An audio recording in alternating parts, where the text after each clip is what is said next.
Sabemos que muchos de ustedes están pendientes de recibir la palabra, de recibir el alimento para vuestra vida, y nosotros estamos muy agradecidos por el privilegio que Él nos da de poder estar aquí reunidos a puerta cerrada.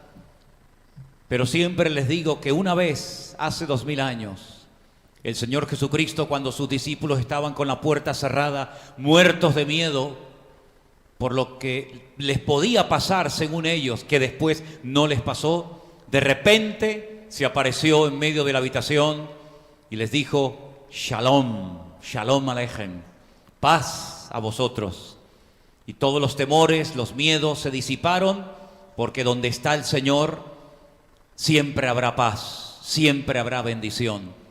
Tal vez no habrán otras cosas, pero cuando está la bendición del Señor en una casa, en un hogar, en una iglesia, en una vida, en un ministerio, hermanos, eso es lo más importante y el tesoro más grande que podemos tener en esta vida. Hoy, mis queridos hermanos, me gustaría llevarles a 3 pasajes del Antiguo Testamento que se encuentran en el libro de Reyes. Analizando estos pasajes que vamos a ver en esta tarde, me ha llamado mucho la atención que hay como un denominador común entre ellos 3. Permítame decirles que este mensaje nace casi diríamos que de un sueño que durante toda la noche me persiguió con estas porciones, con estas historias, con estos textos, con estos personajes. Y temprano a la mañana me levantaba y buscaba en la Biblia dónde estaban estas escrituras. Y la primera de ellas está en Primera de Reyes, capítulo 17, del versículo 1 al versículo 6. Una historia muy interesante que vamos a analizar en primer lugar en la tarde de hoy. Entonces Elías Tisbita, que era de los moradores de Galaad, le dijo a Acab: viva el Señor Dios de Israel, en cuya presencia estoy, que no habrá lluvia ni rocío en estos años, sino por mi palabra. Y vino a él palabra del Señor diciendo: apártate de aquí y vuélvete al oriente, y escóndete en el arroyo de Querib, que está frente al Jordán. Beberás del arroyo, y yo he mandado a los cuervos que te den allí de comer. Y él fue e hizo conforme a la palabra del Señor, pues se fue y vivió junto al arroyo de Querib, que está frente al Jordán. Y los cuervos le traían pan y carne por la mañana, y pan y carne por la tarde, y bebía del arroyo. Pasados algunos días se secó el arroyo, porque no había llovido sobre la tierra. Este primer pasaje que quisiera compartir con ustedes es muy interesante. Me llama mucho la atención porque es la primera vez y última en la Biblia que unos animales, en este caso unos cuervos, unas aves, van a ser los instrumentos que Dios va a utilizar para llevarle comida a su siervo, el profeta Elías. Ahora, lo primero que me llama la atención es el tiempo en el cual le tocó vivir a este hombre de Dios. Nada más y nada menos que en el tiempo del perverso y terrible rey Acab, casado con aquella reina terrible que financió durante mucho tiempo el culto falso a Baal, llamada Jezabel. Este matrimonio, esta pareja, hicieron muchísimo daño a la economía del país. Financiaron todo lo que nunca tenían que haber financiado con el dinero, con las arcas del reino. Llevaron al país a la ruina económica y también, como no, espiritual. Y es que cuando en un país falla lo espiritual, siempre tarde o temprano lo económico, lo social y todas las áreas de la vida de ese país se van a ver afectadas. Por eso, por ejemplo, España Es un país que está siendo gravemente afectado económicamente y probablemente más que lo esté, porque hace mucho tiempo le dio descaradamente las espaldas a Dios, aprobando leyes antibíblicas, apoyando movimientos que nunca tenía que haberse metido a apoyar y haciendo cosas que han provocado, sí, digo, provocado la ira y el juicio de Dios. Y queridos hermanos, fue el profeta Elías el que amonestó en más de una ocasión a este dignatario, a este rey llamado Acab. Pero no hubo cambios. Acab era una persona que era tremendamente manipulable, y quien lo manipulaba, pero para mal, era su esposa Jezabel, una perversa reina que despilfarró el dinero del reino, financiando a cientos y a cientos de falsos profetas para que adoraran a un tal Baal, un ídolo muerto y mudo que no servía para nada, como ningún ídolo sirve para nada. Dice la palabra de Dios que los confrontó en lo alto del Monte Carmelo, en aquella cordillera montañosa. Confrontó a los profetas de Baal y les dijo: ha llegado el momento de la verdad. Vamos a demostrarle al pueblo, vamos a demostrarle al país cuál es el verdadero Dios, si el vuestro o el mío. Construyeron altares de piedra, pusieron algunos animales encima, pero no pusieron fuego. El profeta Elías les dice: invocad a vuestro Dios, ya que es Dios, invocadlo, y si es un Dios verdadero, que responda por fuego.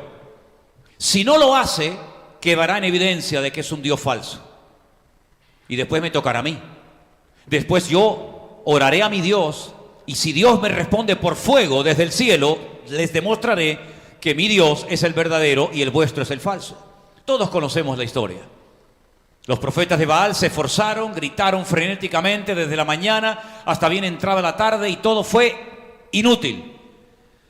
Porque la Biblia dice que los ídolos de las naciones, y en todas las naciones de la tierra hay imágenes, hay ídolos, hay estatuas, en todas. Pero todos son mudos, todas son ciegas. No pueden caminar, no pueden oír, no pueden moverse, porque son hechos por las manos del hombre, y es el hombre el que las tiene que sacar. Y por ejemplo, este año en Semana Santa en España no pudieron sacarlas de paseo por el coronavirus. Así que tendrán que esperar un año más para que los hombres vuelvan a sacarlos y a meterlos otra vez en sus correspondientes iglesias, capillas o catedrales. No le gustó para nada lo que había hecho el profeta Elías, porque Elías en aquella montaña, en aquel día, demostró que el Dios de Abraham, de Isaac y de Jacob, y de él también, era el Dios verdadero, porque respondió por fuego. Y quedó en evidencia que el culto a Baal era un culto falso, un Dios que no servía para nada. Pero la Biblia nos enseña que llegó un momento en el que el profeta Elías, pues antes de todos esos acontecimientos, les dice al rey Acab que va a venir una sequía sin precedentes. 3 años y medio, dijo él, que no iba a caer ni una sola gota en el país. El Señor le dice que se vaya al desierto, al oriente, a Kerith, donde hay un arroyo, y allí él va a ser sostenido, él va a ser cuidado de una forma sobrenatural por su Dios, al cual ama y al cual honra y al cual predica. En obediencia se dirige a esa localidad que la estáis viendo en pantalla ahora mismo, donde estaba el arroyo, el torrente, el Kerith. Y es en aquel lugar donde todas las mañanas y donde todas las tardes unos cuervos, unas aves, Dios las utilizó para traerle pan y carne a su siervo. Y el agua la tenía allí en el arroyo hasta que definitivamente terminó secándose. Algunos han especulado acerca de si esto era así o es una mala interpretación. Y como la palabra Oredim tiene la misma raíz que la palabra comerciantes, algunos piensan que en vez de cuervos eran árabes, habitantes del desierto, los que le llevaban por la mañana y por la tarde comida al profeta, al varón de Dios. Pero la realidad es que Dios a veces puede utilizar lo que menos nos imaginamos para suplir nuestras necesidades. A veces tenemos como una fe muy cuadriculada, unos criterios ya muy estructurados, de tal manera que no le damos lugar a que Dios pueda hacer algo nuevo, algo diferente. Cuidado, que esté en la Biblia, que no se salga de los parámetros de la palabra. Algunos podrían decir, pero ¿cómo Dios va a utilizar unos cuervos cuando al fin y al cabo es un ave tan asustadiza que siempre suele huir del hombre? ¿Cómo va a utilizar Dios esos pájaros para llevarle carne y para llevarle pan a su siervo? Pues lo hizo, hermanos, porque para Dios no hay nada imposible. Y cuando una persona actúa en obediencia y está dispuesto a estar en silencio, en el anonimato, pero gozándose en el Señor, Dios a esa persona lo honra y lo bendice.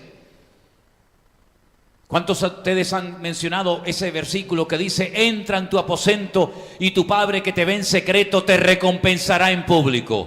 Pues aquí vemos cómo el Señor está honrando a su siervo, que ahora tiene que mantener una compostura de silencio, de calma, de espera, pero no una calma en desesperación. No un silencio lleno de quejas, sino que él sabe que el Señor lo está preparando. Y la evidencia es que el Señor no para en ese tiempo de suplir y de proveer todas y cada una de sus necesidades. Y permítame decirles que el Dios de Elías sigue vivo y es nuestro Dios. Así que si ahora no podemos tener las iglesias llenas, no se preocupen ustedes, que Dios tiene sus cuervos, Dios tiene sus instrumentos que aunque no los conozcamos, ni nos imaginamos que existen, Dios puede mandar la provisión por la mañana, por la tarde y por la noche, cuantas veces quiera, porque para el Señor no hay nada imposible. Y el Señor puede utilizar lo que quiera, cuando quiera y como quiera, y lo está haciendo hoy en día, porque el Señor está cuidando de su iglesia. Porque Él dice que Él sustenta y cuida a su iglesia, que no solamente dio su vida en un momento determinado de la historia por ella, sino que la sigue cuidando y sustentando cada día.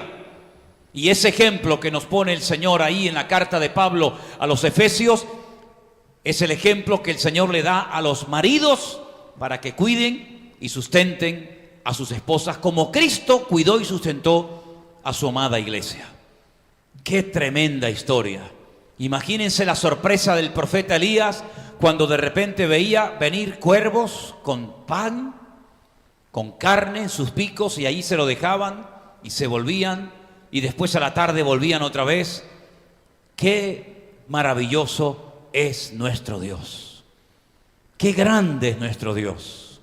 Que puede utilizar lo que menos se nos pasa por la mente para sorprendernos y para suplir nuestras necesidades.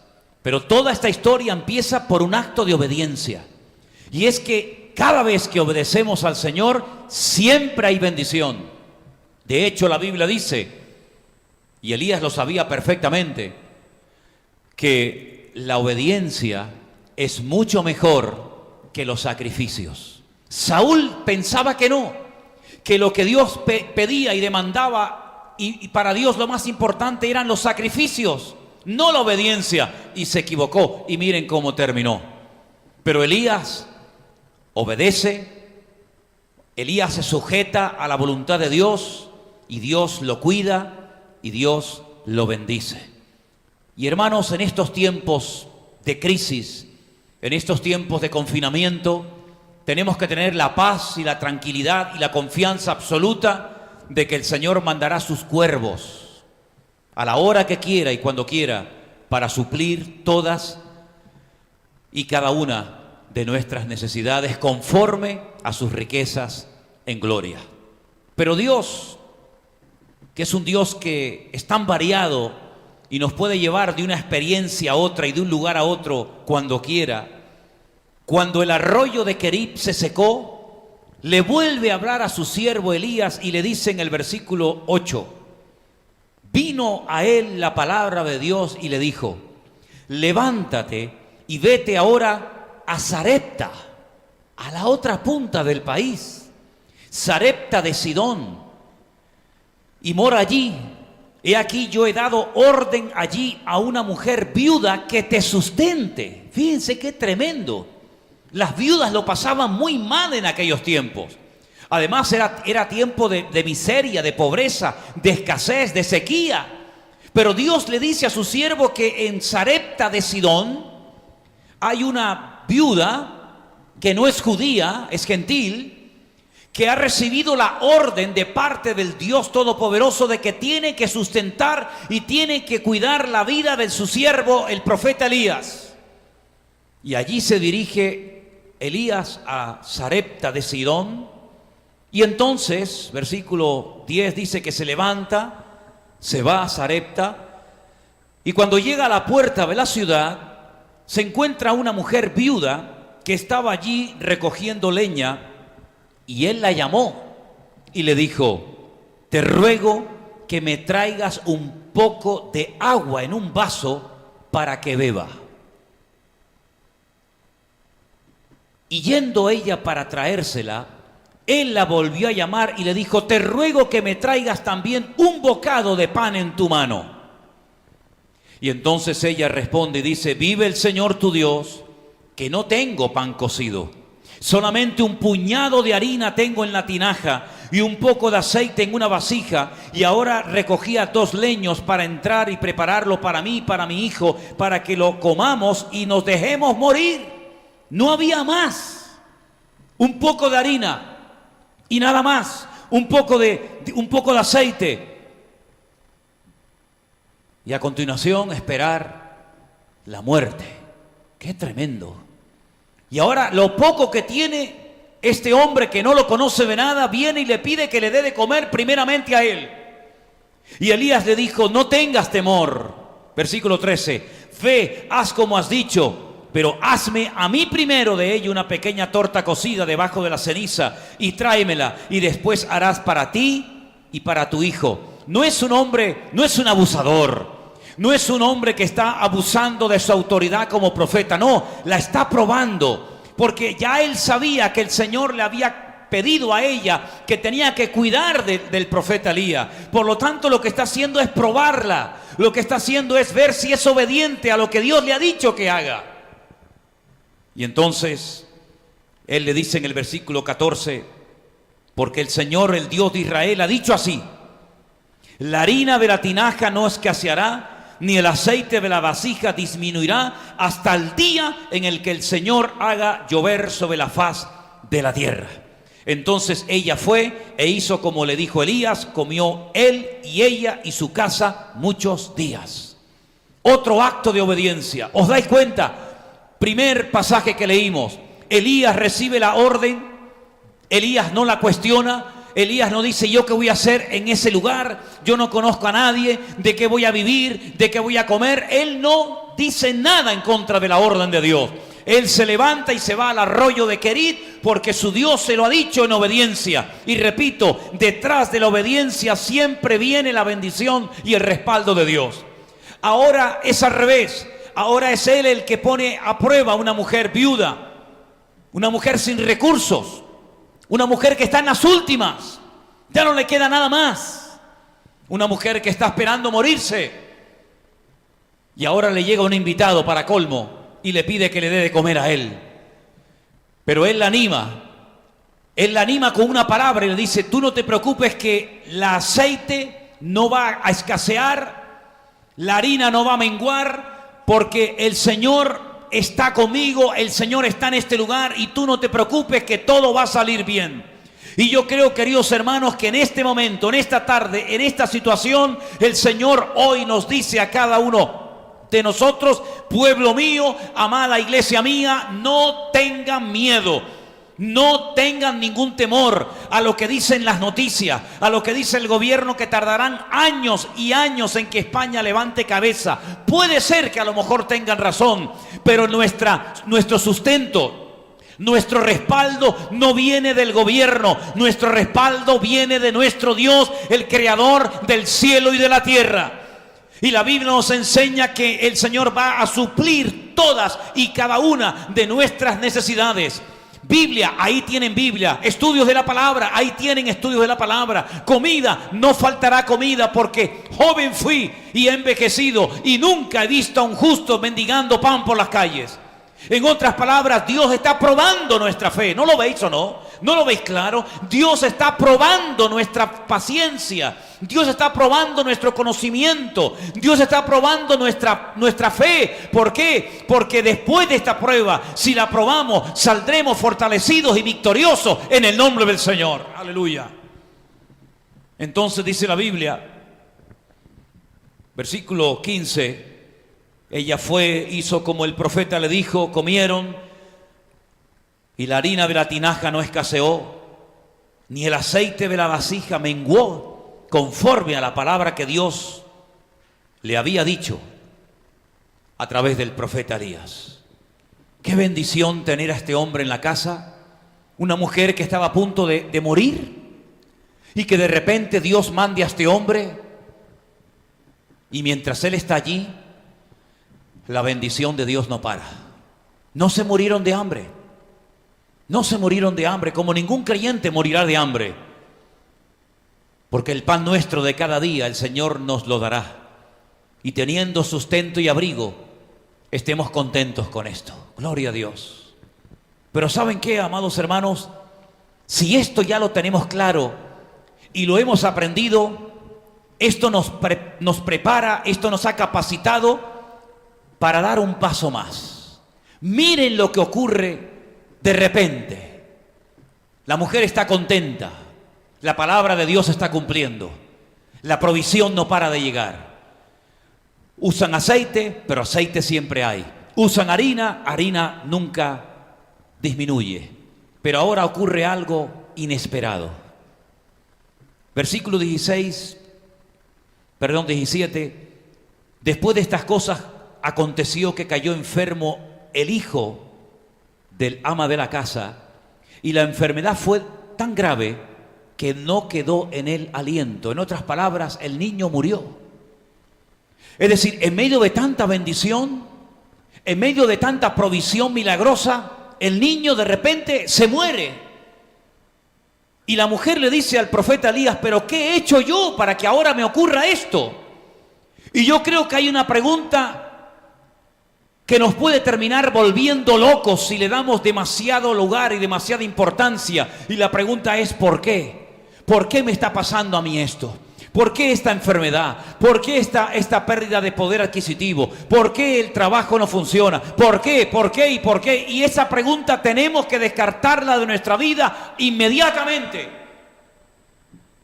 Porque un cristiano y un hombre de Dios no tiene que estar todo el santo día preguntándole a Dios, ¿por qué me pruebas? ¿Por qué? ¿Por qué me tratas así? ¿Por qué no me suples esto? ¿Por qué no me das aquello? Así no habla un hombre y una mujer de fe. Ella pensaba que esto le pasaba por los pecados que había cometido en su juventud. Mira lo que dice ella. ¿Qué tengo yo contigo, varón de Dios? Has venido a mí para traer a memoria mis iniquidades y para hacer morir a mi hijo. Ya comienza a hablar mal. Cuidado la forma como hablemos en este tiempo, hermanos.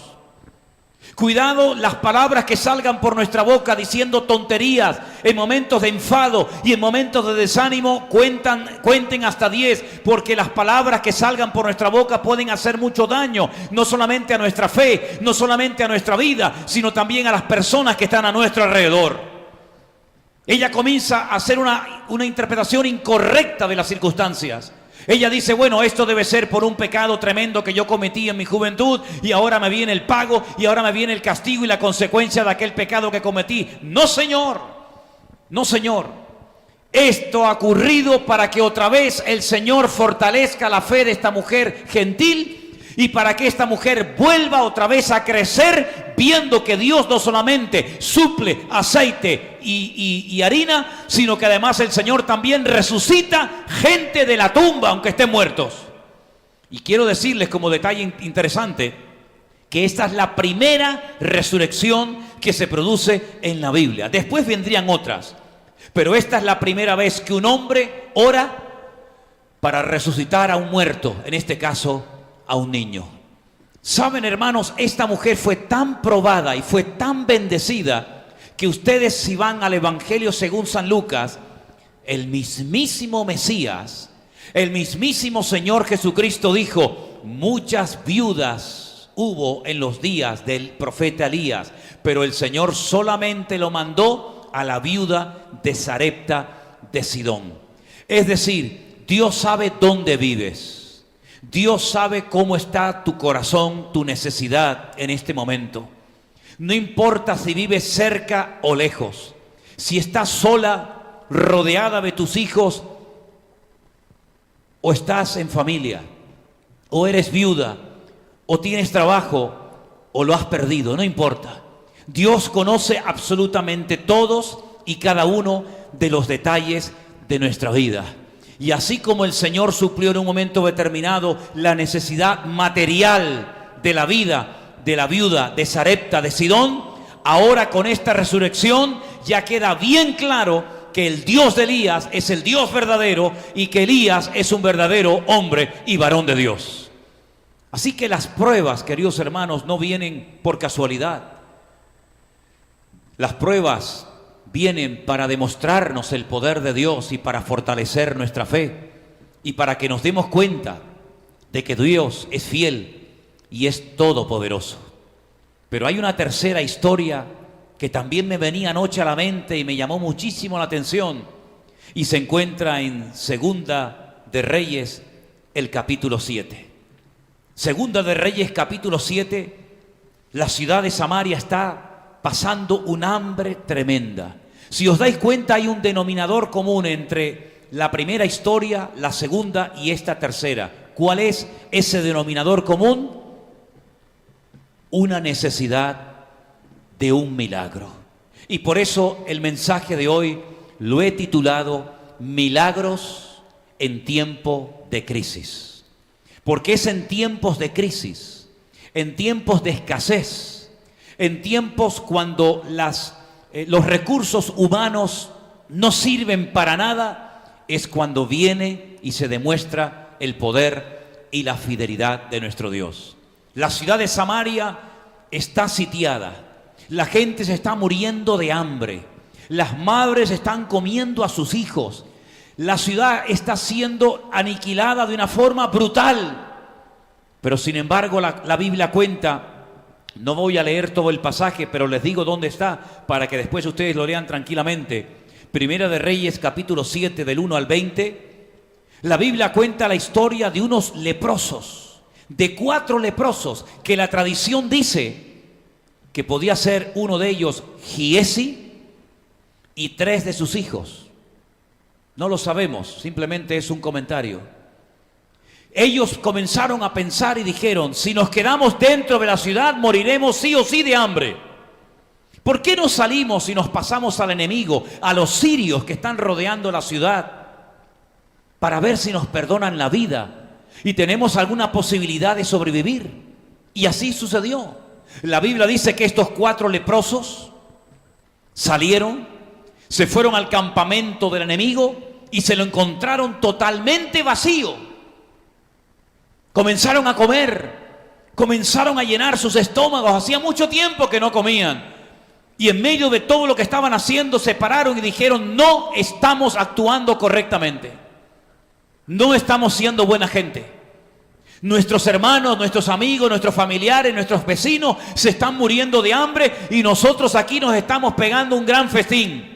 Vayamos a la ciudad y digamos que el enemigo ha huido, que el campamento está vacío, no sabemos lo que ha ocurrido, pero que salgan y que coman, porque está toda la comida, están todos los animales y el botín esperándoles. El rey de la ciudad de Samaria pensaba que era una estrategia del enemigo. Mandó a una pequeña cuadrilla para que fueran a comprobar y efectivamente el enemigo había huido y el pueblo de Dios no se había dado cuenta. Es decir, el problema estaba solucionado, pero estaban en la ciudad por falta de información, por falta de conocimiento, pasándolo mal, muriéndose de hambre. Aplicación, una de las aplicaciones que le podemos dar a esta tercera y última historia Mi pueblo perece por falta de conocimiento. ¿Cuántos han estado comiendo comida en malas condiciones, comida en alimento espiritual envenenado? Sin embargo, ha llegado el tiempo de despertar, de salir de nuestro confinamiento espiritual, de ir más allá de lo que hasta este momento habíamos oído y conocido y experimentado, y darnos cuenta de que Dios tiene lugares donde podemos comer, lugares donde podemos ser ministrados, lugares donde podemos ser instruidos en la palabra, y nosotros, como aquellos leprosos pero sanados y restaurados de nuestra lepra por el poder y la sangre de Cristo, tenemos un mensaje que decirle a los que se mueren de hambre, a los que no tienen esperanza, a los que están a punto de quitarse la vida pensando que no hay un más allá. Pues sí hay un más allá, y lo que hay más allá de nuestra miseria, de nuestra tristeza, de nuestro confinamiento, es vida, y vida en abundancia. Es Cristo Jesús nuestro Señor el que quiere sorprendernos, el que quiere renovarnos, el que quiere que crezcamos en la fe, y el que quiere que ahora aprovechemos el tiempo y le demos honra y gloria al Señor. Decía el otro día el pastor Freddy, cuando intervenía por teléfono en esas llamadas que hemos hecho últimamente: mira, no sé si lo ha producido esto el diablo, si lo ha mandado Dios, si lo han hecho los chinos en un laboratorio, me da exactamente igual. Lo que yo sé es que ahora la iglesia tiene una oportunidad de oro para renovarse, para crecer, para madurar, y sobre todo para prepararse, porque esto es simplemente un pequeño, créame, un pequeño botón de muestra de lo que viene en el futuro. Esto no tiene nada que ver con los caballos del libro de Apocalipsis que cambian de color, con los sellos, con las trompetas y con las copas. Esto es simplemente el principio de dolores. Pero la iglesia tiene que estar preparada. La iglesia tiene que sacar la cabeza bajo tierra y darse cuenta de que ahora más que nunca tenemos que vivir con esperanza. Tenemos un mensaje que transmitirle al mundo. Tenemos que ser la sal y la luz de la tierra. Y por eso, amados hermanos, basta de quejarnos, basta de lamentarnos, basta de lloriqueo, y levantémonos en el nombre de Jesús, porque el Señor nos quiere alimentar física y espiritualmente. El Dios de Elías es nuestro Dios, el Dios que visitó la casa de miseria y de pobreza y de muerte y de tristeza de la viuda selecta de Sión. Es el Dios que hoy quiere tocar a la puerta de tu casa. Y qué curioso que en Apocalipsis capítulo 3, cuando el Señor Jesucristo viene a la puerta de su iglesia y llama, dice: entraré a Él y cenaré con Él y Él conmigo. ¿Y quién pone la cena? ¿Quién pone la comida? ¿Quién provee el alimento? Aquel Señor Jesucristo que temprano en la mañana, cuando se encuentra a sus discípulos desanimados y cansados, después de haber intentado pescar y no haber cogido ni un solo pez, y les dice: ¿habéis pescado algo? Y le dicen al maestro: nada, en toda la noche no hemos pescado nada. Y dice la Biblia que cuando llegaron a la orilla, después de haber cogido una pesca milagrosa impresionante, dice que vieron allí preparada la comida. Es el Señor el que ya tiene preparada la comida. Es el Señor el que ya tiene la respuesta a tu petición. Es el Señor el que ha dado la orden, el que ha abierto el cielo. Y estamos en un tiempo nuevo, en un tiempo de refrigerio, en un tiempo de cambio. Es un tiempo de visitación genuina a la iglesia, y es un tiempo para aprovecharlo, mi querido hermano y amigo. Por eso Dios se ríe de las limitaciones, Dios se ríe del hambre, Dios se ríe de la sequía, Dios se ríe del factor tiempo. Ahora es una oportunidad hermosa que podemos tener para vivir esa vida de fe y de esperanza y de confianza que tenemos en el Señor. Miren, en 24 horas la miseria cambió. Permítame decirles, y concluyo, que fue el profeta, el varón de Dios, el que dijo: mañana a estas horas habrá comida, habrá alimento, mañana habrá cambiado todo. Alguien se burló de la palabra del profeta. Alguien dijo: mañana, nada, olvídense, es mentira, eso es un cuento, es una falsa expectativa.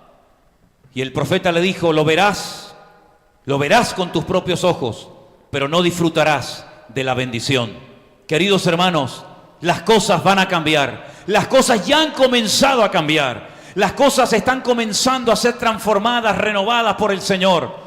Pero vamos no solamente a verlas, sino a vivirlas y a disfrutarlas para la honra y para la gloria del Señor. Recuerda, Él es el Dios que provee, Él es el Dios que nos cuida y Él es el Dios que estará con nosotros todos los días hasta el fin del mundo. Que Dios les bendiga en esta tarde. Vamos a orar y terminar este culto, terminar esta reunión, dándole muchas gracias al Señor por este privilegio que nos ha dado un domingo más de poder estar aquí reunidos en su presencia. Oramos al Señor.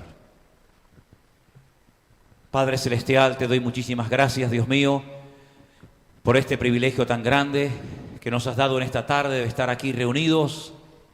Hemos cantado, hemos adorado tu nombre, hemos participado del pan y del vino, hemos orado por vidas necesitadas, por enfermos, hemos escuchado tu palabra. Pedimos, Señor, que nos des una semana victoriosa y bendecida. Pedimos, Señor, que tú mandes tus cuervos, que mandes tu ayuda. Tú lo sabes hacer y tú lo puedes hacer muy bien, Señor. Bendice a mis hermanos, gracias por los hermanos que en esta tarde nos saludaron. Nuestro hermano Osman allí en Estados Unidos, nuestro hermano Humberto, su familia. Señor, guarda a tu pueblo, aviva tu obra y sobre todo, Señor, danos una semana en la que podamos sentirnos útiles y en la que podamos bendecir y ayudar a muchas personas que tanto, tanto lo necesitan. Ponemos nuestra vida y nuestras familias en tus manos y te damos las gracias por todo en el precioso nombre de Cristo Jesús. Amén. Y amén. Gloria al Señor. Queridos hermanos, vamos a terminar esta reunión, vamos a terminar este culto cantando y alabando al Señor con esa canción que ya es un lema en este tiempo de cuarentena. Lo importante es mantener la fe, no tener miedo, seguir adelante, confiado en el Señor y sabemos que nuestro Dios está con nosotros como un poderoso gigante. Dios les bendiga, hermanos, y que tengan una semana victoriosa y bendecida. Siempre considérense privilegiados y bendecidos de poder estar en esta tarde en este lugar cuando otros, ya digo, les hubiera gustado venir, incluso se anotaron, pero que no pueden estar por los problemas que todos ustedes saben. Gracias a Dios que por lo menos desde la casa se puede ver el culto y la alabanza, e incluso compartir con otras personas y gente que está en otros países, en otros continentes, también pueden en su casa recibir en esta tarde la palabra. Y damos gracias a Dios por todos los hermanos de muchas partes del mundo que se conectan cada semana y que son bendecidos y que nos mandan sus testimonios y nos dicen lo que el Señor está haciendo en sus vidas, cómo las escamas se están cayendo de sus ojos y cómo están recibiendo la palabra de Dios y sus vidas están siendo bendecidas y prosperadas por el Señor. Toda la gloria y la honra sea para Él. Voy a pedir a los más pequeños si ya pueden pasar por favor a sus clases de la escuela dominical. Los demás nos vamos a quedar aquí. Y quiero invitarles en esta tarde a que vayan buscando ya en su Biblia, si la han traído, en el libro de Deuteronomio. Deuteronomio. El nombre original de este libro en hebreo es Devarim, que significa palabras. Devar, palabra, Devarim, palabras. Palabras, muchas de ellas que se repiten, se reiteran en el libro de Deuteronomio, libro que fue escrito por Moisés. Saben ustedes que aparte del Salmo 90, un salmo precioso que escribió Moisés, los primeros 5 libros de la Biblia, que se conocen como la Torá o la ley, el Humash en hebreo, que viene de la palabra Hamesh, que significa 5, los escribió Moisés. Y son libros muy hermosos, son libros de verdad que todos ustedes deberían de leer. Estoy seguro que si leen el libro del Génesis, vas a disfrutar muchísimo de sus interesantes historias, de sus personajes, de los milagros. El libro del Éxodo exactamente igual, es un libro extraordinario. Ya tal vez si te metes en el libro de Levítico la cosa cambia, porque el libro de Levítico era un manual para los levitas y entonces ahí hay muchos sacrificios y muchos corderos y mucha sangre y muchas cosas, ¿verdad? El libro de Números también es un libro muy hermoso, también muy fácil de entender, entre comillas, ¿verdad? Y el libro de Deuteronomio, Devarim, es como una especie de resumen de los 5 libros y de mandamientos y de ordenanzas y de estatutos que el Señor le fue dando a su pueblo, Israel, en el desierto, antes de entrar a la tierra prometida. En esos libros encontramos 613 mandamientos. 613 mandamientos que le ayudaban al pueblo de Israel a ordenar su vida en todos los aspectos cotidianos. Hay leyes para los agricultores, para los ganaderos, para los soldados, para los casados, para las viudas. Hay leyes para cuando se iba a la guerra. Hay prácticamente leyes para todo. 613 mandamientos. Ahora bien, dentro de esa cantidad inmensa de mandamientos, hay unos mandamientos que tienen que ver con una serie de fiestas o de celebraciones anuales que el pueblo de Israel tenía que llevar a cabo durante toda su existencia. Aunque el pueblo de Israel es un pueblo, como algunos lo han definido, un pueblo muy fiestero, un pueblo muy jovial, porque siempre están celebrando algo y salen de una fiesta y ya se están preparando para la siguiente, y es un pueblo que saben disfrutar de la vida y cantan y bailan por todas partes. Había tres fiestas de obligatorio cumplimiento para el pueblo de Israel. Y la primera de esas fiestas de obligatorio cumplimiento se tenía que celebrar en el mes de Abib, que es el primer mes del año en cuanto al calendario religioso.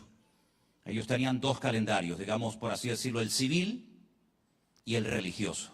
El calendario religioso, el calendario, digamos, bíblico, por decirlo de alguna manera, empezaba con el mes de Abib, que suele caer generalmente entre los meses de marzo y abril, en la primavera.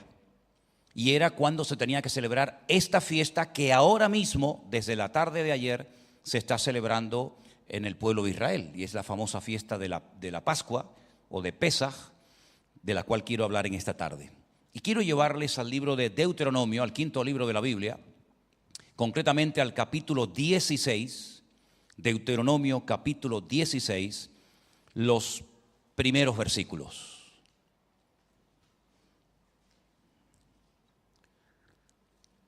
La palabra del Señor nos da la siguiente información, los siguientes datos.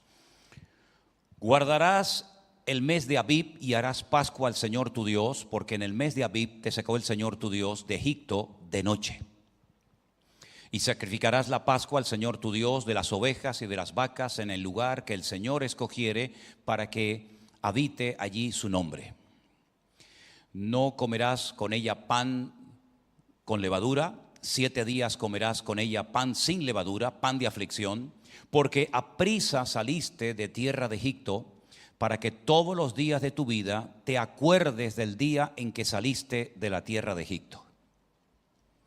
Y no se verá levadura contigo en todo tu territorio por 7 días, y de la carne que matares en la tarde del primer día no quedará nada hasta la mañana.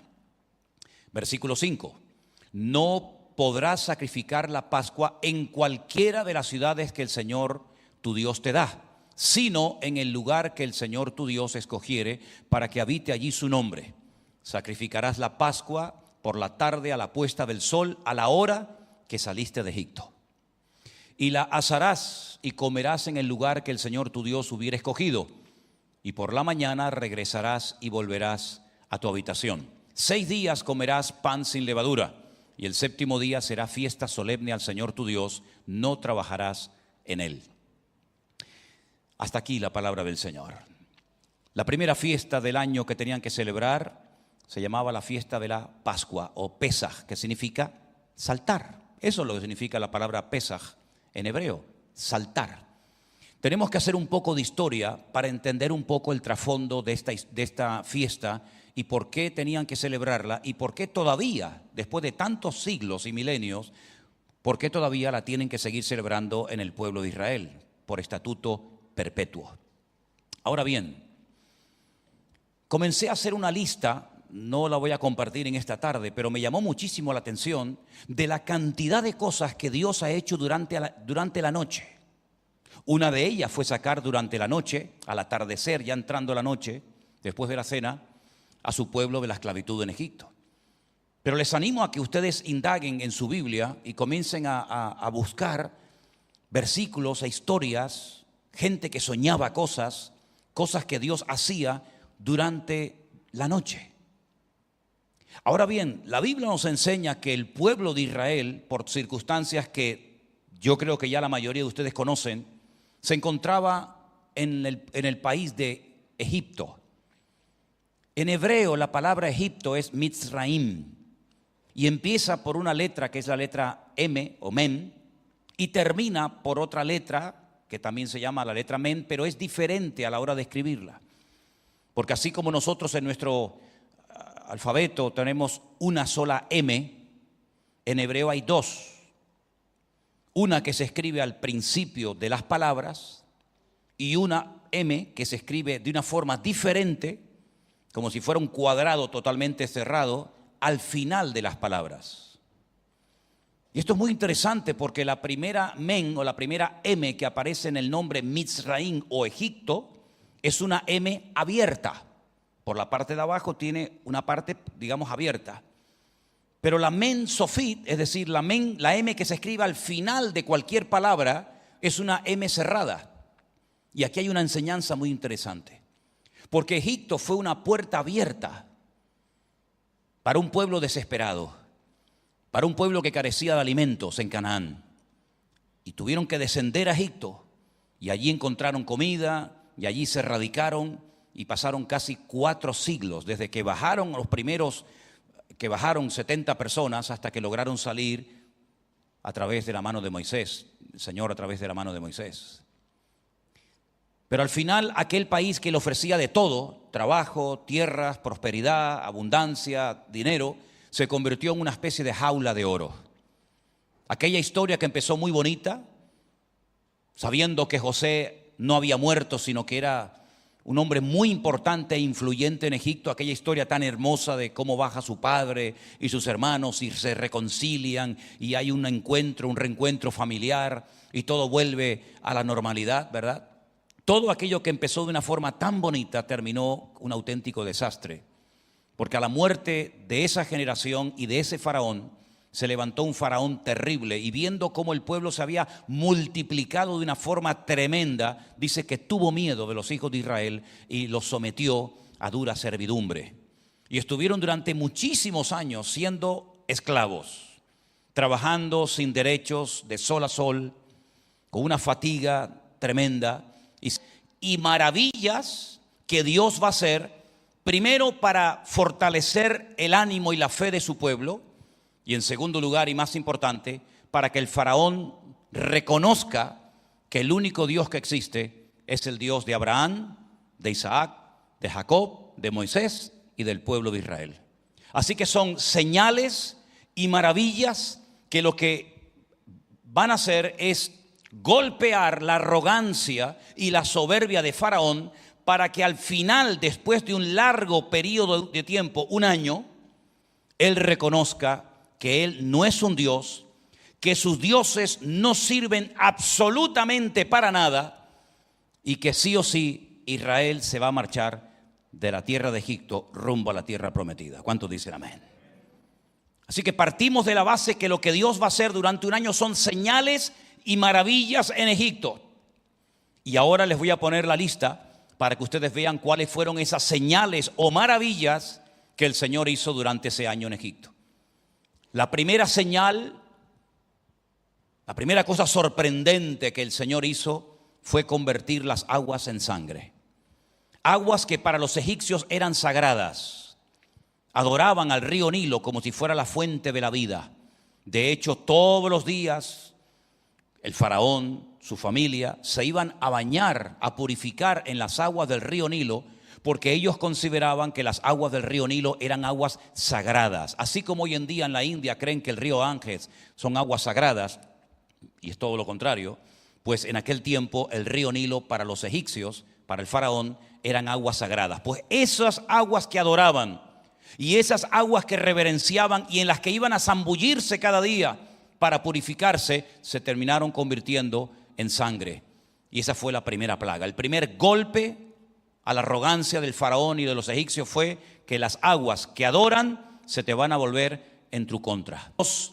A un animal que los egipcios adoraban, al final se les terminó convirtiendo en una auténtica pesadilla, porque la segunda maravilla o señal que Dios hizo en Egipto fue una plaga de millones y millones de ranas que se te metían por todas partes.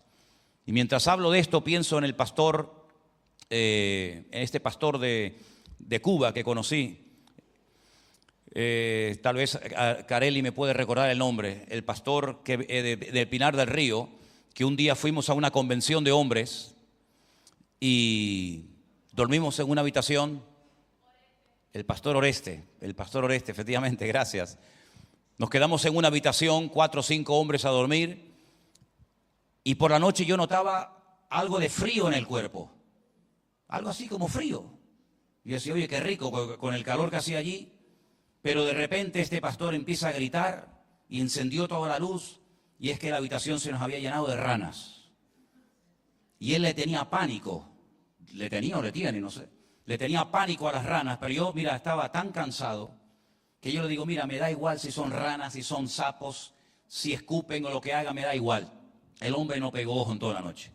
Me dice, mira, yo no puedo dormir aquí. Teníamos toda la cama, los zapatos, todo lleno de ranas.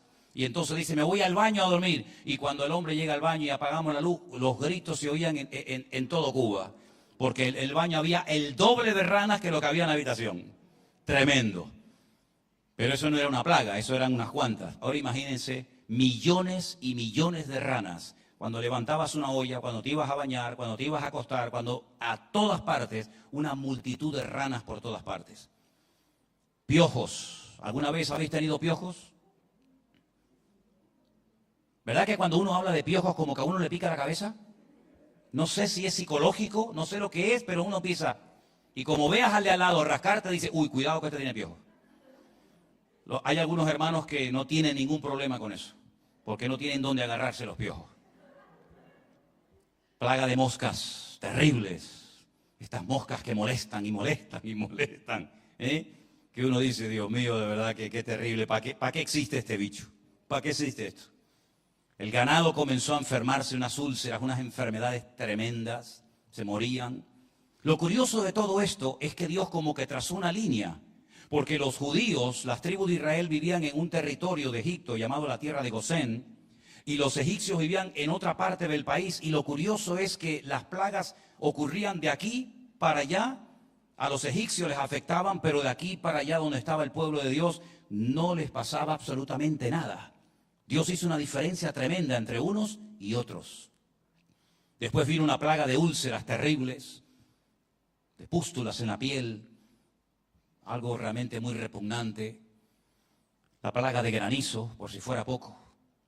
Agua congelada que destruyó todo lo que tenía verde y vida. No contento con esto, vino una plaga tremenda de langostas. La penúltima plaga fue la plaga de tinieblas. Dice que las tinieblas se podían palpar. Era algo tan terrible que durante días no podían ni moverse del sitio porque no se veía alrededor absolutamente nada. Y lo curioso es que a continuación de las tinieblas que afectaron a todo el país, automáticamente viene la muerte de los primogénitos. Qué tremendo, ¿no?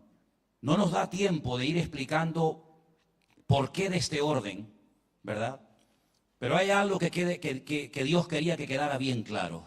Y es que Dios controla y domina el cielo, la tierra, el agua, los animales, los insectos y la vida de los seres humanos. Al final de un año de golpe tras golpe, de golpe tras golpe, se pueden ustedes imaginar cómo estaba el país de Egipto.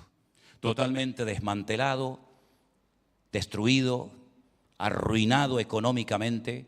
Incluso el primogénito, el príncipe, el heredero de Faraón murió, porque la Biblia dice que esa plaga sí iba a afectar a todo el mundo, tanto judíos como gentiles, pero podían hacer algo para evitar la muerte de los primogénitos. Fue una plaga selectiva, fue algo que no afectó a todo el mundo, pero sí iba a afectar única y exclusivamente a los primogénitos, tanto de personas como de animales. La única manera de evitar la muerte era matando un cordero, con la sangre de ese cordero, pintar el dintel, los postes y la puerta de la casa.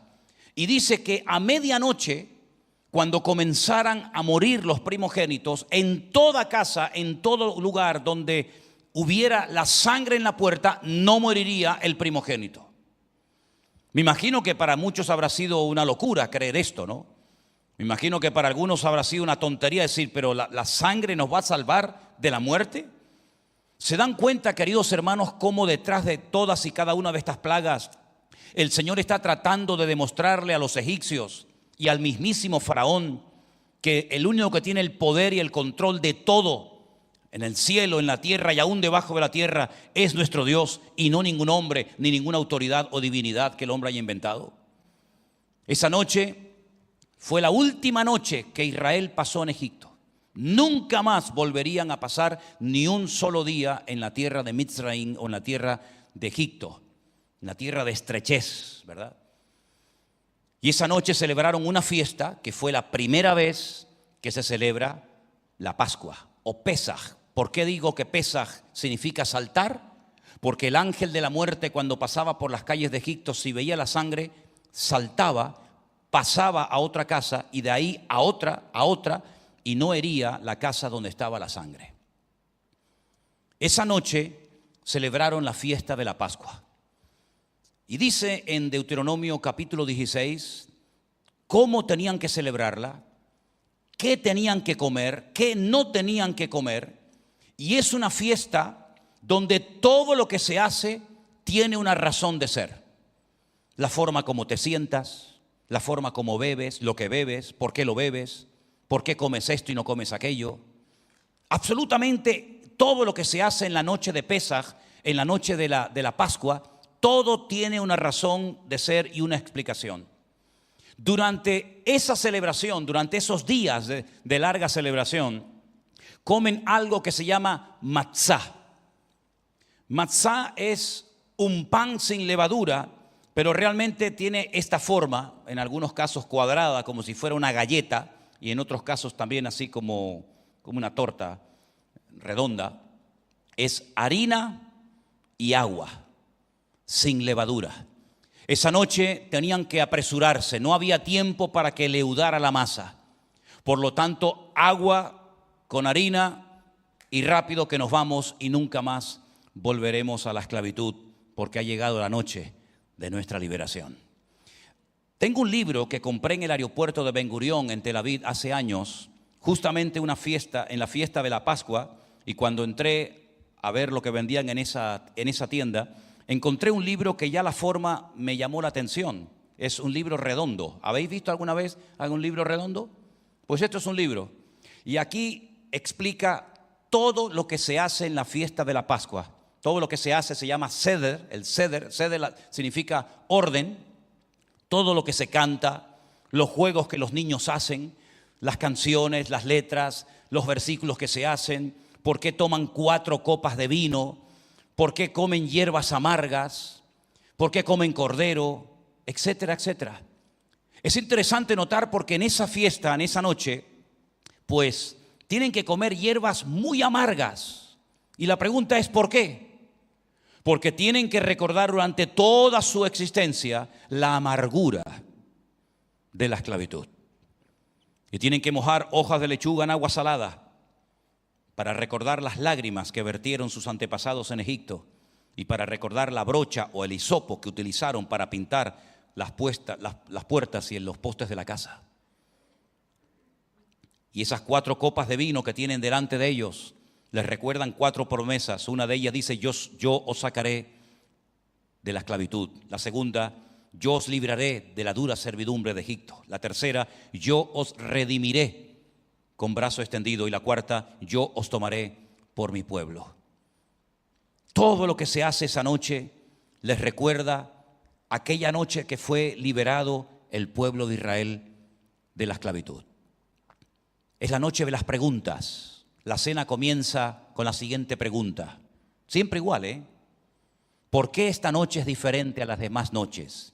Y entonces cada uno de los que se sientan en la mesa tienen que decir, esta noche es diferente a las demás noches, porque en una noche como esta, Dios nos sacó del Egipto y nos liberó, y comienzan a contar toda la historia y constantemente, año tras año, generación tras generación, repiten y repiten la misma historia. Pero hay algo que hacen que no tiene ninguna explicación. Lo han convertido en un juego para niños y es meter en la masa de la matzá, un muñequito y el niño que lo encuentre le darán un caramelo. Nos recuerda un poco esto el famoso roscón de Reyes, ¿verdad? El roscón de Reyes donde hay una, ¿cómo le llaman? Una haba, una judía, ¿no?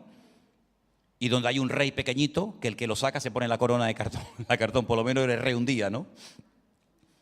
Cuando le dices, ¿y por qué meten un muñequito dentro de la masa?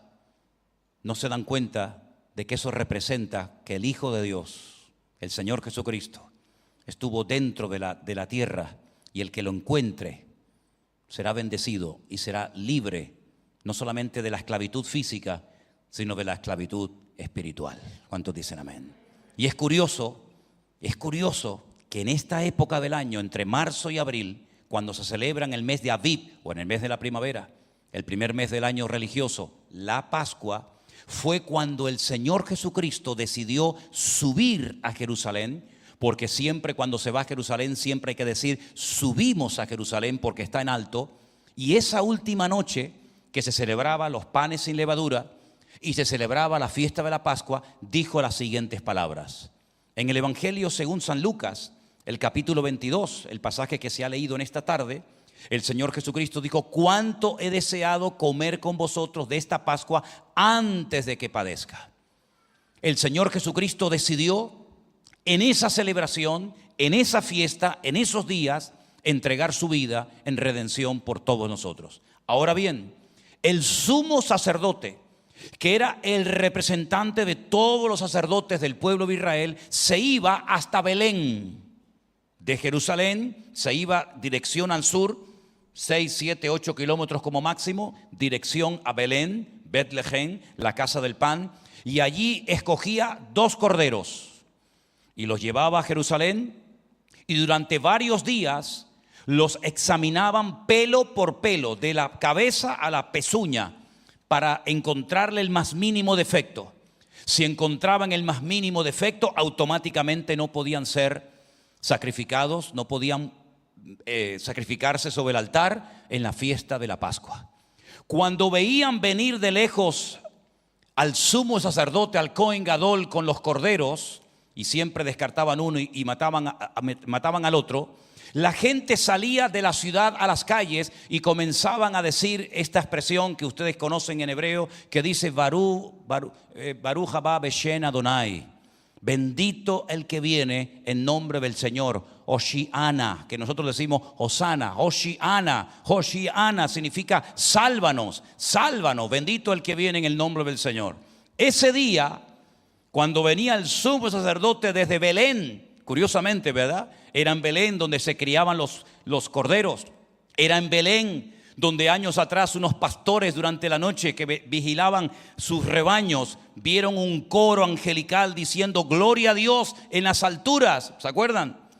Pues ese mismo día, cuando la ciudad tenía que salir a recibir al sumo sacerdote que traía el cordero, resulta que se fueron por la otra puerta, por la puerta del este, no por la del sur, y comenzaron a decir exactamente lo mismo que le tenían que decir al sumo sacerdote: Baruch haba Beshem Adonai, bendito el que viene en nombre del Señor, Hosana, sálvanos.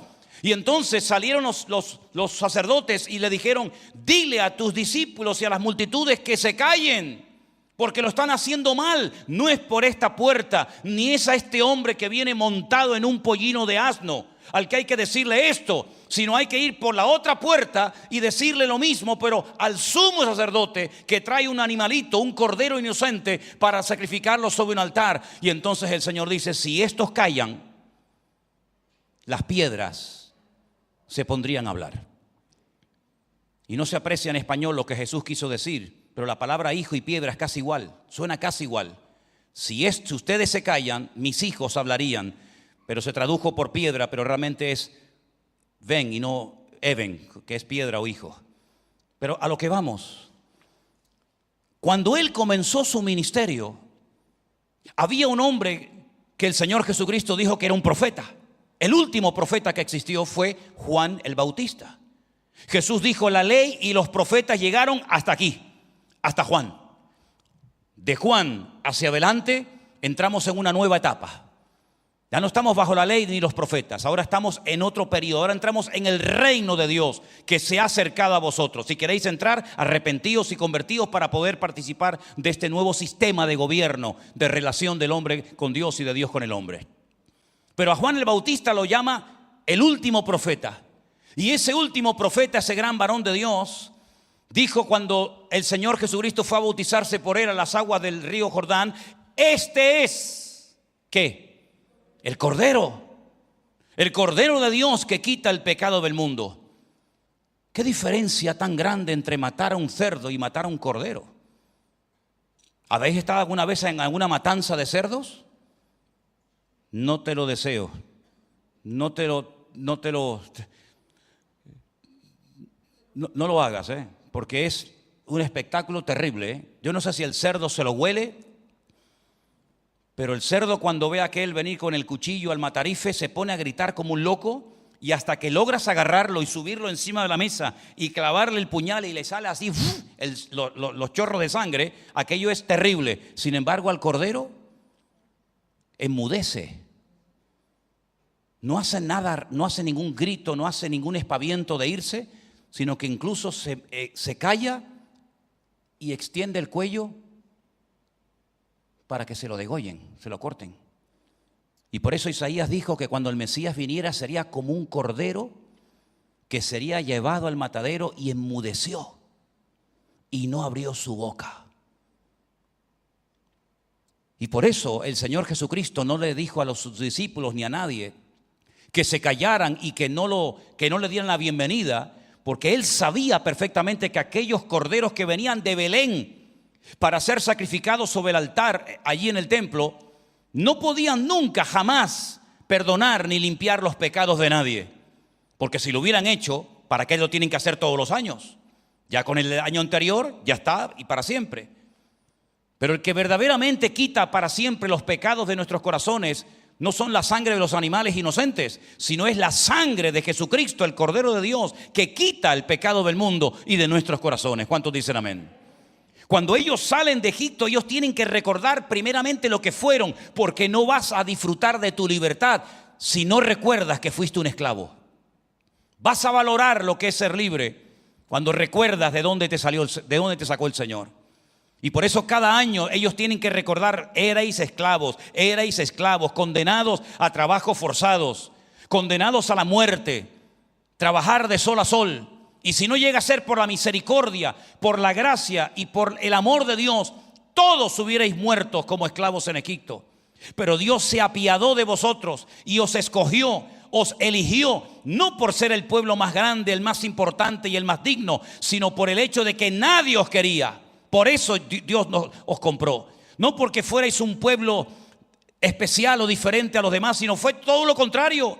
Yo les haré después un pueblo especial. Yo después les haré un pueblo diferente. Pero antes ustedes no valían nada. Eran una manada de esclavos destinados a la destrucción, a la aniquilación. Pero Dios los escogió, Dios los redimió y los sacó de Egipto para llevarlos a la tierra prometida y que puedan vivir en libertad. Y todo eso que ocurrió en lo natural es una sombra de lo que ocurre en lo espiritual cuando una persona reconoce que es un esclavo, no de un faraón, pero esclavo de Satanás, y que necesitaba ser libre. Pero ¿cómo iba a poder ser libre? ¿Quién se iba a apiadar o acordar de mi vida? Jesucristo, el Rey de Reyes, que el que me amó desde antes de la fundación del mundo, vino a morir por mí en la cruz. Y no me llevó a una tierra gloriosa donde fluye leche y miel, como en el caso de los israelitas, sino que me llevó a su misma presencia para darme vida y vida en abundancia. Así que si un judío, como en estos días me ha escrito, por ejemplo, nuestra hermana Marta de Jerusalén, dice: nosotros los judíos somos 2 veces libres, porque hemos sido libres del faraón en el pasado y ahora somos libres del diablo a través de Cristo Jesús.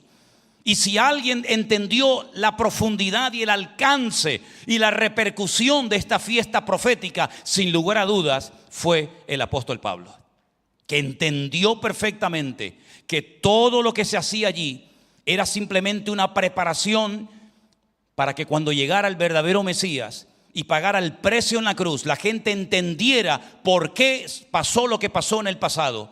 Y miren, por ejemplo, lo que él dice en 1 Corintios capítulo 5, a partir del versículo 7 en adelante. Limpiaos pues de la vieja levadura, para que seáis nueva masa sin levadura como sois, porque nuestra Pascua, ¿que es quién? Cristo, ya fue sacrificada por nosotros. Así que celebramos la fiesta no con la vieja levadura ni con la levadura de malicia y de maldad, sino con panes sin levadura de sinceridad y de verdad. Pablo entendió que así como el pueblo de Israel fue liberado de la esclavitud en Egipto de la mano del faraón, el Señor Jesucristo nos ha liberado a nosotros de las garras del diablo y nos ha llevado a su reino para que nunca más seamos esclavos de nada ni de nadie por la eternidad. ¿Cuántos dicen amén? Si ustedes analizan cada una de las plagas, se van a dar cuenta de que había plagas que producían dolor físico, molestia física, pero había plagas que eran dolores psicológicos, auténticas torturas. Cada una de esas 10 plagas, si ustedes las analizan detenidamente y se ponen en el lugar de esa gente en aquel tiempo, se van a dar cuenta de que fue un año terrible, terrible para el pueblo de Egipto. Al final hasta terminaron muriendo miles de egipcios. Pero sin embargo fue un año glorioso y maravilloso para el pueblo de Israel, porque así como el mundo fue probado y golpeado de una forma terrible, el pueblo de Israel se dio cuenta de que el Dios que ellos tenían marcaba una diferencia entre unos y otros. Y sabía de quién era esta vaca y de quién no era esta vaca. Y sabía dónde vivían sus hijos y dónde no vivían sus hijos. De tal manera que si para uno fue un año terrible, para otro fue un año de bendición espectacular, inolvidable. Tan inolvidable que todos los años lo siguen recordando. Esa noche recuerdan las plagas, recuerdan a Faraón, recuerdan la liberación, recuerdan absolutamente todo. Así que, repito, fue el peor año de la vida para el Faraón y para su país, pero fue el mejor año de la vida para su pueblo. ¿No encuentran ustedes una similitud con lo que nos está pasando a nosotros?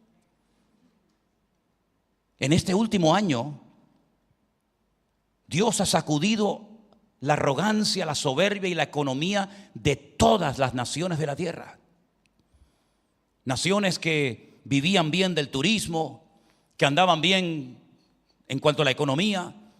Ha sido una ruina tremenda y una humillación para muchísimos líderes a nivel mundial de no saber qué hacer, de no tener recursos ni salida para solucionar sus problemas. Pero ¿saben ustedes que para la iglesia del Señor Jesucristo a nivel general ha sido un año glorioso y maravilloso, donde hemos visto la diferencia que Dios hace entre unos y otros y cómo Dios guarda, prospera y bendice a su pueblo que confiamos y creemos en Él? Ha sido una plaga mundial, ha sido una humillación para todas las naciones de la tierra. Y claro, también tengo que decirles que hubieron judíos que no quisieron obedecer, que perecieron y fueron víctimas de las plagas. Como también tengo que decirles que multitudes y miles de egipcios creyeron a lo que Dios estaba haciendo y creyeron en el Dios de Israel, y cuando salieron de Egipto, ellos también salieron y fueron con ellos rumbo a la tierra prometida. Claro que sí. Pero estamos en unos tiempos en los que Dios está probando al mundo. Y lógicamente nosotros como pueblo de Dios vivimos en el mundo, estamos en el mundo, pero no somos de este mundo. Estamos simplemente de paso. Y cuando llueve, pues nos mojamos todos, los creyentes y los inconversos. Y cuando sale el sol nos calentamos tanto unos como otros. Pero eso es en lo natural, pero ¿y en lo espiritual no has crecido? ¿No has madurado? Yo veo algunas personas aquí que hace poco tiempo atrás nunca hubieran venido. Si no hubiera sido por las pruebas, si no hubiera sido por las dificultades. Y si me dirijo a los que están en su casa en este momento viéndonos, que pueden haber miles y miles de personas ahora mismo escuchándonos y viéndonos en directo, ni les cuento la cantidad de cientos y cientos y de miles de personas, de familias que en este tiempo se han acercado al Señor, que se han arrepentido, que se han reconciliado con el Señor, que han dejado la idolatría, que han dejado el desorden. Ni se imaginan ustedes lo que Dios ha estado haciendo, lo que Dios está haciendo y lo que el Señor continuará haciendo, porque estamos en un tiempo en el cual Dios está demostrando su gloria como nunca antes lo habíamos visto en nuestra vida. Porque Dios siempre hará una diferencia entre aquellos que creen y aquellos que no quieren creer en Él. Los golpes no eran para el pueblo de Dios. Los golpes eran para Faraón y para los egipcios. Es que nosotros como pueblo de Dios no tenemos que aprender a base de palos. Bueno, lamentablemente hay algunos que prefieren ese sistema. ¿Quieres aprender a base de palos? Bueno, pues toma palo. ¿Quieres vara? ¿Quieres vara? Dios también tiene una vara, pero también tiene un cayado. Si quieres que Dios te pastoree y te lleve con el cayado, Dios tiene en su mano derecha cayado y en la otra vara. Tú eliges. ¿La vara para quién era? ¿Para su pueblo? No. La vara era para Faraón. La vara era para los egipcios. ¿Queréis palos? Toma palos. ¿No queréis doblar vuestras rodillas? ¿No queréis reconocer la divinidad de Dios? ¿No queréis humillaros? Venga un palo y otro, y una plaga y otra. Ganados, no hay ganado. Economía, no hay economía. Agricultura, no hay agricultura. Hijos, no hay hijos. ¿Qué más quieres? Sin embargo, el pueblo de Dios era diferente el trato, porque el trato de Dios con nosotros es a través de su palabra. ¿Cuántos dicen amén? Lámpara es a mis pies tu palabra y lumbrera mi camino. Pero en Egipto no había luz, había tinieblas. ¿Por qué? Porque desecharon la palabra de Dios. Y cuando uno entra en el trato de Dios, no necesita aprender a base de palos. Ahora, si no quieres aprender por las buenas, vas a aprender por las malas, no te preocupes. Porque detrás de toda vara de Dios, detrás de todo golpe de Dios, hay una forma de demostrarnos que tenemos que corregir, que tenemos que enmendar el camino. Y si vamos a las buenas y nos dejamos tratar por el Señor, te vas a evitar mucho sufrimiento y te vas a evitar muchas lágrimas. Pero si no quieres entrar por el aro y si no quieres que el Señor te trate y te pastoree, Él tiene todos los sistemas habidos y por haber. Y te puedo asegurar que si fue capaz de humillar y de derrotar la soberbia y el orgullo de Faraón, con nosotros no va a tener ningún problema. Te lo puedo asegurar. Hermanos, para nosotros nuestra Pascua es Cristo. Porque nosotros no tuvimos esas experiencias nacionales ni personales como tuvieron los judíos en Egipto. Pero nosotros también podemos recordar en estos días que fue en esta época en la que el Cordero de Dios, nuestro Señor Jesucristo, vino a este mundo a morir por nosotros. Y así como se ponía sangre en las puertas, en los dinteles y en los postes de la casa para evitar la muerte, nosotros tenemos la sangre de Cristo en nuestras vidas.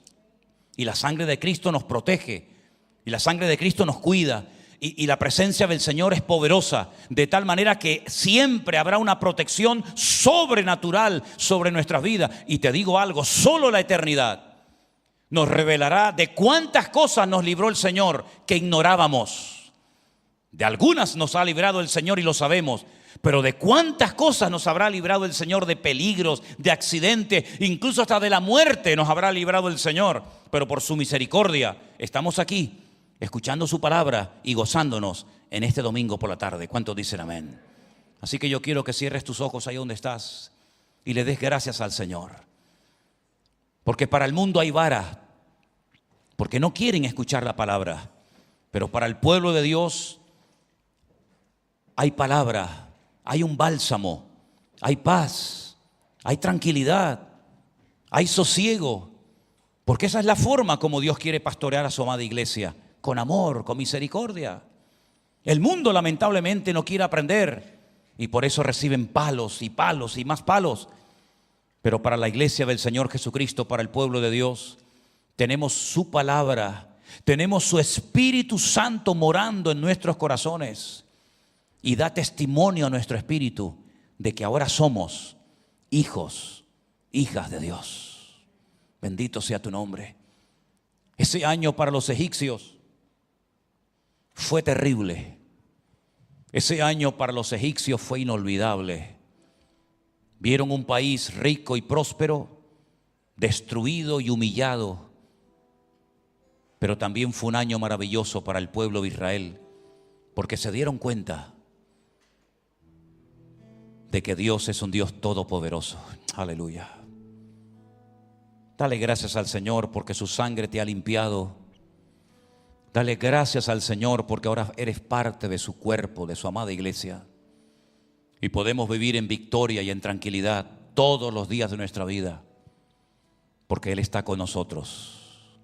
Bendito sea tu nombre, oh Dios. Queremos darte las gracias por tu sacrificio en la cruz. porque tú como Cordero ocupaste nuestro lugar. Y hoy te invitamos a que vengas a nuestros corazones, a nuestras vidas, y podamos experimentar un día más tu amor y tu misericordia. Señor, si hubiera alguien aquí entre nosotros hoy, o alguien en sus casas que nunca ha abierto la puerta de su corazón a tu gracia, a tu amor, tócale el corazón para que hoy reconozca que te necesita y que separados de ti nada podemos hacer. Gracias, oh Dios, porque tú nos has demostrado con maravillas y señales que tú eres el Dios verdadero y que no hay nadie como tú, Señor. Los ídolos de las naciones tienen boca pero no hablan, tienen ojos y no ven, tienen oídos y no oyen. Pero nuestro Dios habla, sana, liberta, bendice, restaura, ayuda a todo aquel que clama con un corazón genuino y sincero. Aleluya. Gracias por la obra maravillosa que has hecho en nosotros. Gracias por tu paciencia, Señor. A ti la gloria y la honra, en el precioso nombre de Jesús. Amén y amén. Iglesia, te invito a que te pongas de pie conmigo en esta noche.